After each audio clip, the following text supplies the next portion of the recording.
নমস্কার বন্ধুরা, welcome to tasty বাইটসে অনেক অনেক স্বাগত। আজ আমি আপনাদের সামনে বাঙালির অতি জনপ্রিয় একটা রেসিপি নিয়ে হাজির। আজ আমি ঝিঙে আলু পোস্ত বানিয়ে দেখাবো। দেখে নেওয়া যাক আমার আজকের রেসিপি। ঝিঙে আলু পোস্ত বানাতে প্রথমে কড়াইতে পরিমাণ মতো সর্ষের তেল দেব। তেলটা গরম হলে কালো জিরে ফোড়ন দিয়ে দেব।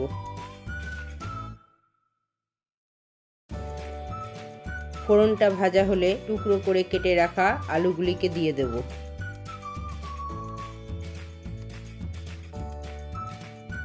আলুগুলি দেওয়ার পর সামান্য একটু লবণ দিয়ে দেব।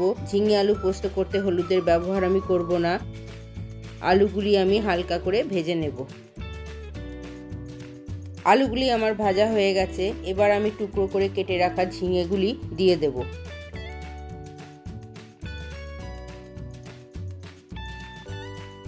ঝিঙেগুলিকে দেওয়ার পর স্বাদ অনুযায়ী লবণও দিয়ে দেব।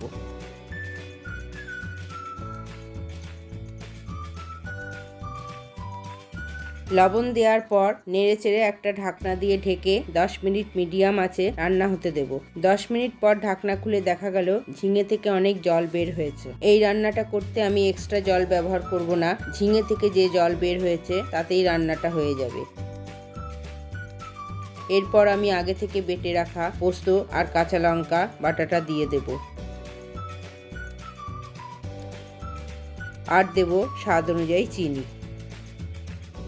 এরপর রান্নাটা আর ঢাকা দেওয়ার প্রয়োজন নেই। ঝিঙে থেকে যে জল বেরিয়েছে সেই জলটাকে আমি শুকিয়ে নেব।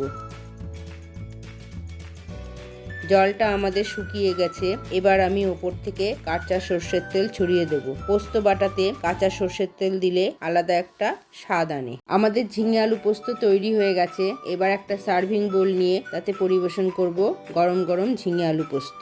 আমার এই রেসিপি আপনাদের যদি ভালো লেগে থাকে তবে অবশ্যই বাড়িতে ট্রাই করুন। আর আমার চ্যানেলটাকে সাবস্ক্রাইব করে নিজেদের আত্মীয় পরিজন বন্ধু বান্ধবের কাছে শেয়ার করবার জন্য অনুরোধ রইল। আজ তাহলে এখানেই শেষ। আবার দেখা হবে অন্য আরেকদিন অন্য কোনো রেসিপি নিয়ে হাজির হয়ে যাব। সকলেই সুস্থ থাকুন, ভালো থাকুন। ধন্যবাদ।